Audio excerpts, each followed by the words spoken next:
কতক্ষণ তার ঘর যাবে একটা ওয়ার্ডের মেম্বার একটা ভোটারের কাছে 6বার করে ভোট আছে, কিন্তু একটা ভোটারও নামাজের কথা কয়নি। আমি এক সিএম মেম্বার খুঁজ ভাই নামাজ পড়ার কথা কইছিলে কাকু করছে পাখন নামাজের কথা বলে ভোটই দিবে না। আমরা আরো কই তুই যা পারিস কর আমাকে ভোটটা দে।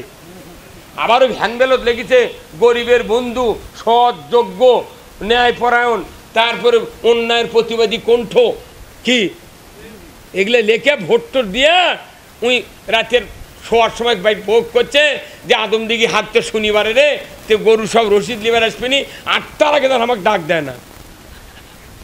তাহলে একটা মেম্বার যদি 8টার পরে যদি ওঠে ওই নামাজ পড়ছে এই কথা কর। আর রসুল মসজিদে নববীর ইমামতি করছে, দেশ চালাচ্ছে। আবু বকর ইমামতি করছেন, দেশ চালাচ্ছেন। উমার ফারুক ইমামতি করছেন, দেশ চালাতেন। কথা কিনা? আর আমাদের দেশের মেম্বারেরা চেয়ারম্যানরা কোনো কেউ আছে ইমামতি আছে? আরে গরিবের 30 কেজি চাউলের কাঠ বেচে খায় রে।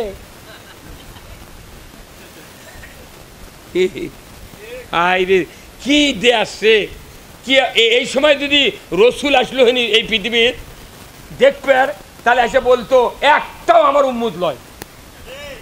দেখা মজিবর যদি উঠে আলো হয়নি হাসিনের এই শাসন থেকে করলো হয়নি ঝাঁটা লিয়ে তো এক পেট মুখ কথা ঠিক কিনা? আমি আছে না? আচ্ছা রাইস মিলের যে হলার নাই ধান ঢেলে দেওয়ার নাম কি? ও যে ট্যাঙ্কির মধ্যে ধান দিয়েছেন নিজ দিয়ে হলারত গেল, তারপর ওখান দিয়ে চাউল বাড়ায়, তাই না? আচ্ছা হলারত ধান দিয়েছেন, ধান বাড়া যাচ্ছে, 3বার দিয়েছেন 3বারই ধান বাড়াচ্ছে, ওই মিশিমত কেউ ধান লিয়ে যাবি? মানছে কই ভাই উঠি ধান লিয়ে গেলে ধান বাড়ায় রে, চাউল হয় না। আবার ওই ধান তুলে আর একটা গেছেন ধান দিয়েছেন, আপনার চাউল বাড়াচ্ছে, প্রথমবার করে চাউল বাড়াচ্ছে। আপনি তখন এই চাউল নিয়ে ইনকে ফোঁ দিয়ে দেখিচ্ছেন, কইতে ভাই দেখো গা, করছে না চাউল দেখিচ্ছি বাড়ালো ধান নাকি, সে সব চাউল বাড়াচ্ছে। তারপরে দ্বিতীয় মাকড় কোনো ধান সাফ করে চাউল, তখন ওই ইনকে চাউল যখন বাড়াচ্ছে তখন আপনি ফোঁ দিয়ে করছেন ভাই ইনকে লাল হলো কেরা, তখন ওই হলার ম্যান চোখ বড় বড় করে ওই ধানালার দিক তাকাচ্ছে, মানে ওই বুঝাচ্ছে তুই কাল ঢেঁকি দিয়ে বানা খালু, আজ যদি মিশিং দিয়ে ভেঙে দিচ্ছি তাও তোর হচ্ছে না।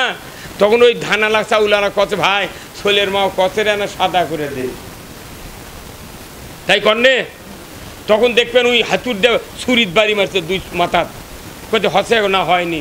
তখন আবার করছে কি ওই নেট যেটা চাপের ওই হলারের পাশে থাকে না, ওই ডেলিভারি মুখের পাশে ওরা 5 মুখ সরে দিয়ে চাউল বেশি করে ঢুকাইতেছে যাতে চাপে ধান চাউল সাদা হয় দিছে না, তাও হয়নি ভাই। তখন ওই করছে কি বাঁ হাতের বুড়ো লোক ওই হলারের ঝাপনি টান দিয়ে ওর মধ্যে ঢুকিয়ে দিয়েছে, যখন চাপ দিছে তখন খালি সাদা বগল কে ভাই হয় ভাই ইঙ্গে করে দে রে, কথা ঠিক কিনা? তাহলে হলার ম্যান হলো বুড়া লোক যখন চাপ দিছে তখন চাউল সাদা বাড়াছে। তাহলে চাউল লাল হওয়ার জন্য দোষী ওই মিল আলা না হলার ম্যান? হলার ম্যান।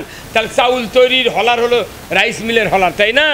ওটি যদি চাউল লাল হয় দোষ অবিকার। আর মসজিদে ইমামতি করছি আমরা, ওই ইমামতি করছে কিন্তু মানুষ নামাজি হচ্ছে না, তাহলে দোষ কার?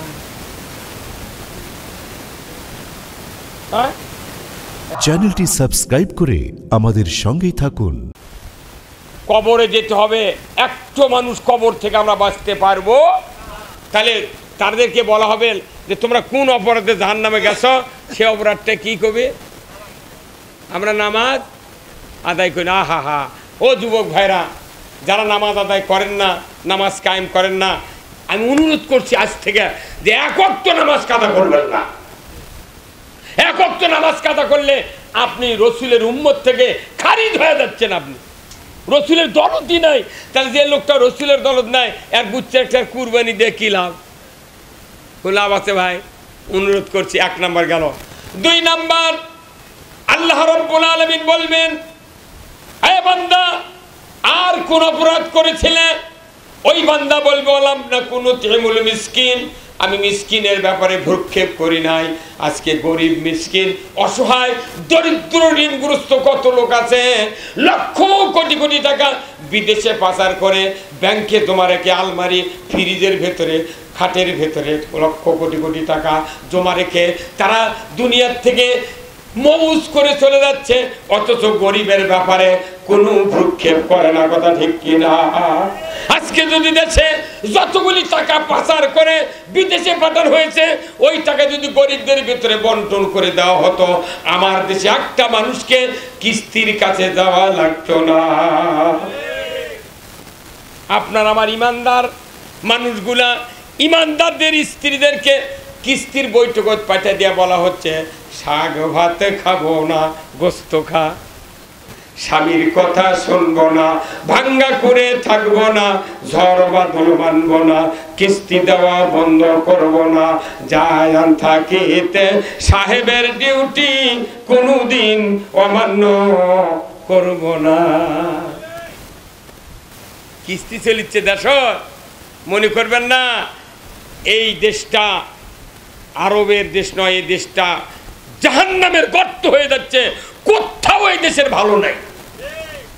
মসজিদের মধ্যে মসজিদ আমরা ঠিক মতো থইনি। এই মসজিদ কমিটি আল্লাহ কোরআনে বানিয়ে দিয়েছে, মসজিদ কমিটি লৌহে মাহফুজ থেকে আল্লাহ নাজিল করে দিয়েছে। সূরা তৌবার 18 নম্বর আয়াত, ইন্নামা ইয়ামুরু মাসাজিদাল্লাহ মান আমানা বিল্লাহ ওয়াল ইয়াউমিল আখির ওয়া আকামুস সালাতা ওয়া আতাউজ যাকাত ওয়া লাম ইয়াখশা ইল্লাল্লাহ। আল্লাহ বলছেন, ও পৃথিবীর মানুষেরা, আমি মসজিদ কমিটি তৈরি করে দিয়েছি। আল্লাহু আকবার। কে তৈরি করে দিয়েছে? আল্লাহ। 5 প্রকার লোক, 5টা গুণ যাদের থাকবে তারা মসজিদ কমিটিতে থাকতে পারবে। জোরে বলুন সুবহানাল্লাহ। কয় প্রকার?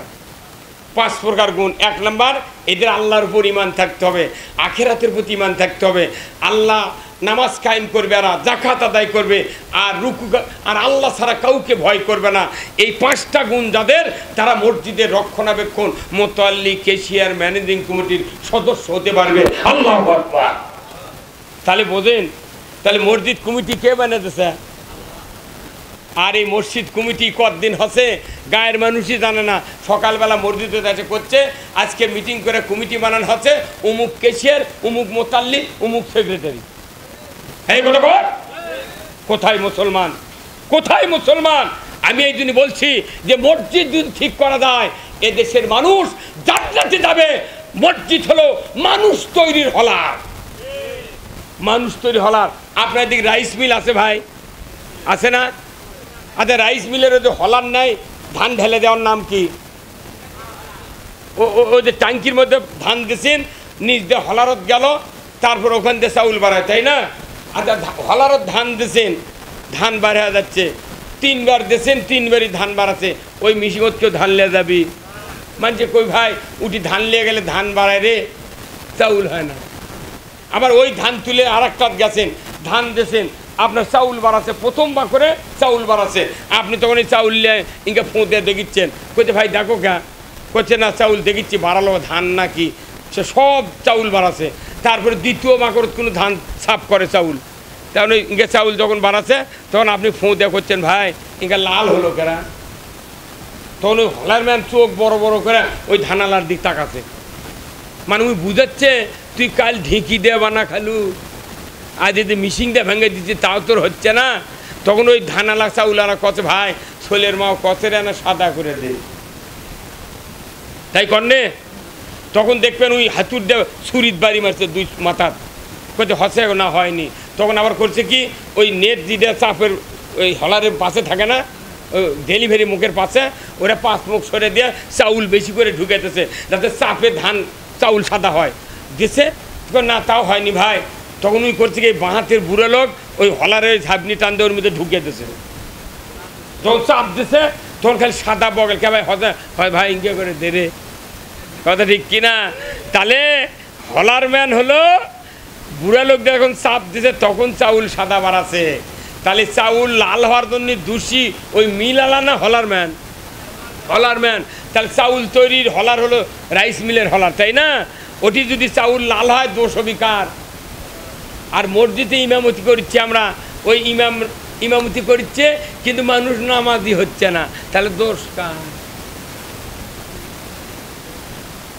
হ্যাঁ, এই যে মর ঠিক আছে, উনকে চাপ দেওয়া লাগবি। 50 জন নামা মানুষ গেছে, বলা লাগবি কে কে 5 ওয়াক্ত নামাজ পড়েন?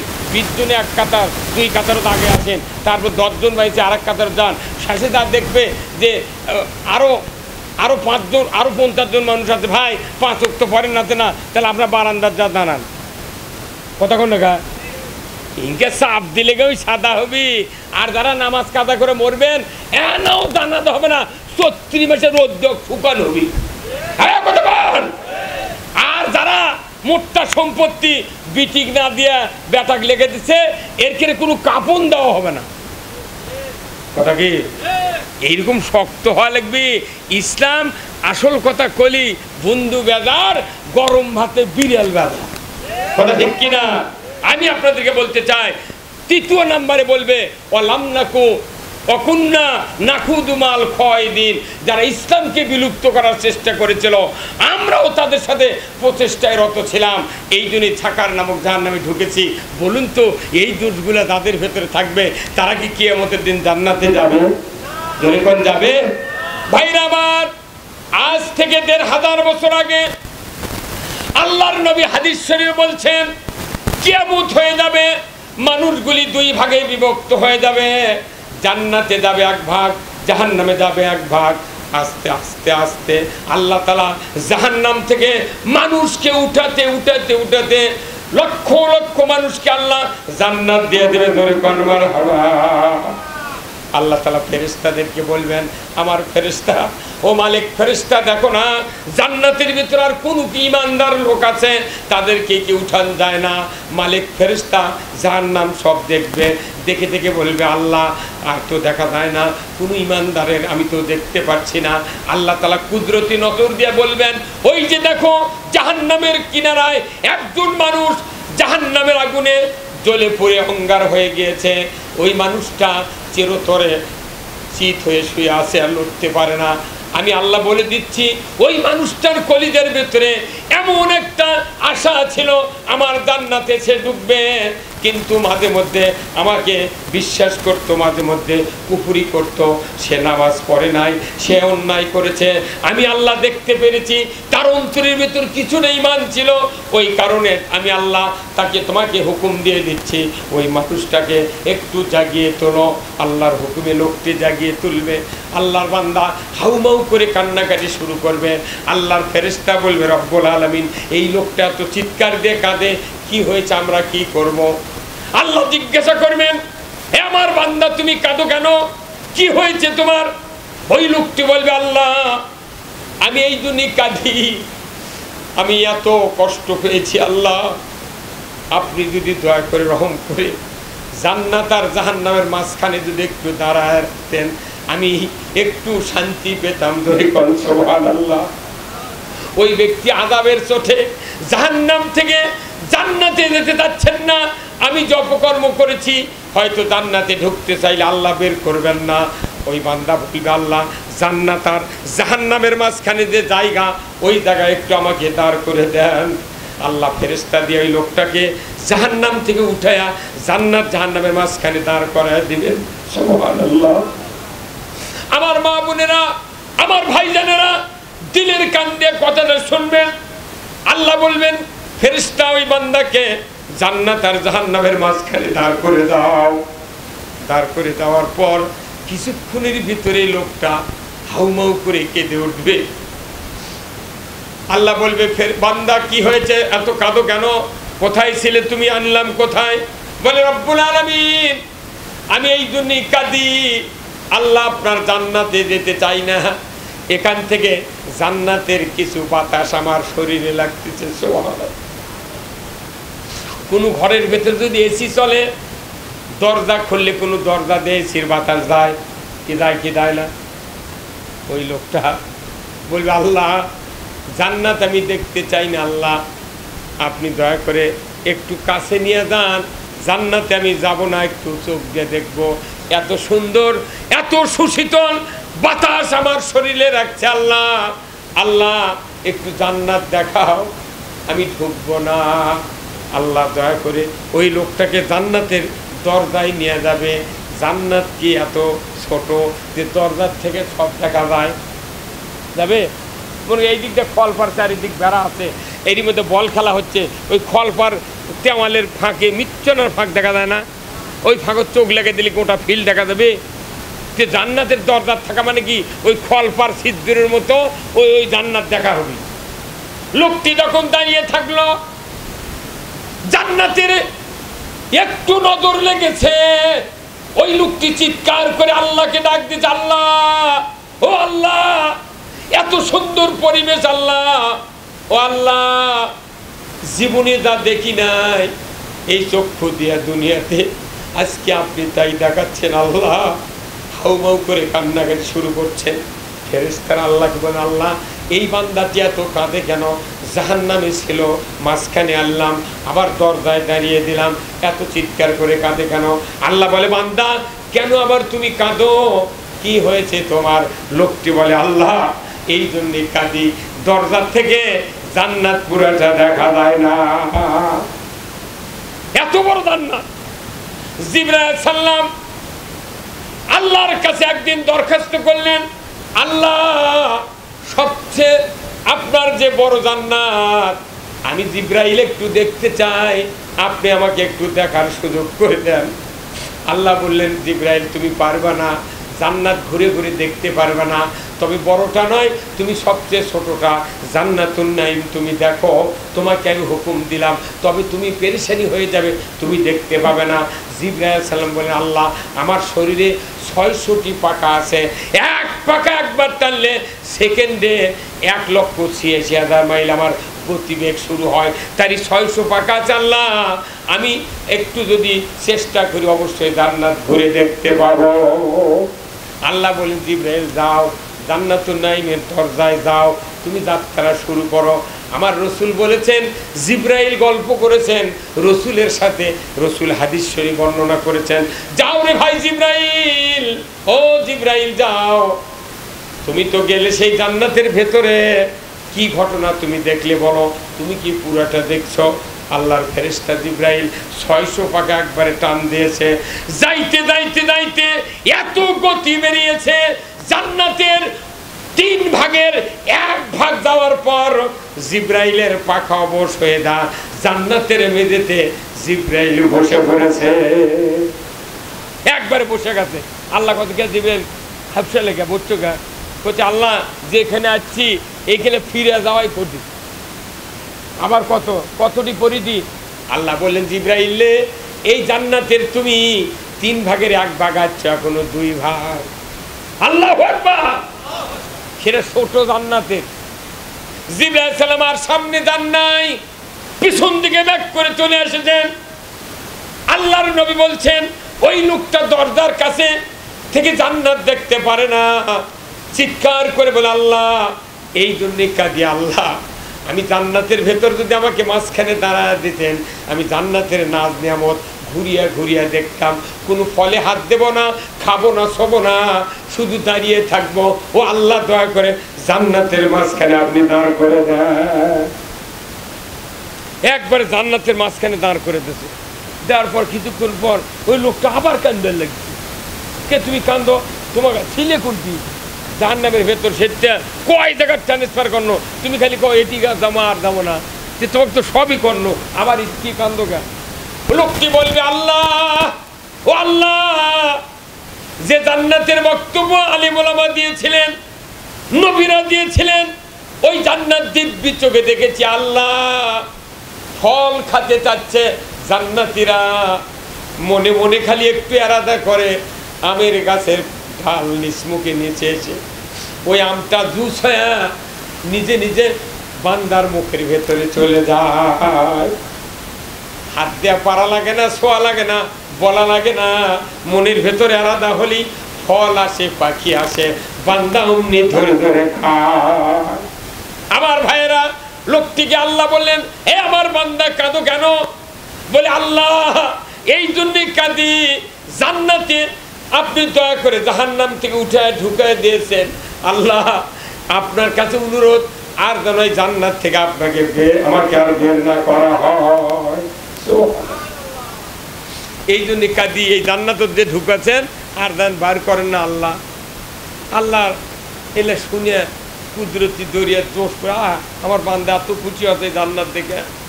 আল্লাহ বললেন, হে বান্দা তুমি কি আর চাও? বলে আল্লাহ এত বড় জান্নাত লাগবে আমার, এত বড় জান্নাত কি করব? আল্লাহ বললেন ফেরে ও আমার বান্দা তুমি জানো না এটা তোমার জান্নাত নয়, এটা জান্নাতে তোমাকে ঢুকাই দিয়েছি। তুমি যে একজন আদনা ইমানদার, সর্বশেষে জাহান্নাম থেকে তোমাকে উঠাইছি। তোমার জন্যেই পৃথিবীর মতো 10টা পৃথিবীর যত বড় জায়গা, তোমার জন্য একটা জান্নাত তত বড় রিজার্ভ রয়েছে। এত বড় জান্নাত আপনাদের জন্য কে বানাচ্ছে? তাহলে যে আল্লাহ এত বড় জান্নাত বানাচ্ছে, সে আল্লাহর ইবাদত না করলে জান্নাত পাওয়া যাবে? কিন্তু আমরা জান্নাত নেব আল্লাহর কাছে আর ইবাদত করব অন্য মানুষের। কথা ঠিক কিনা? আমরা কোনো আল্লাহর ইবাদত করতে রাজি না। আল্লাহ কোরআনে বলছেন ফাদখুলি ফি ইবাদি ওয়াদখুলি জান্নাতি, যারা আমার ইবাদত করবে তাদেরকে আমি আল্লাহ জান্নাতে ঢুকাবো। জোরে কর আল্লাহু আকবার। আল্লাহ কোরআনে বলছেন লা ইয়াস্তাবি আসহাবুন নার ও আসহাবুল জান্নাহ, জান্নাতীরা হবে এক ধরনের, জাহান্নামীরা হবে আরেক ধরনের। আমরা শুধু জান্নাতের পথে চলতে চাই। জোরে বলুন ঠিক কিনা? কি রাজি আছেন আমার ভাইয়েরা? আজকে আমার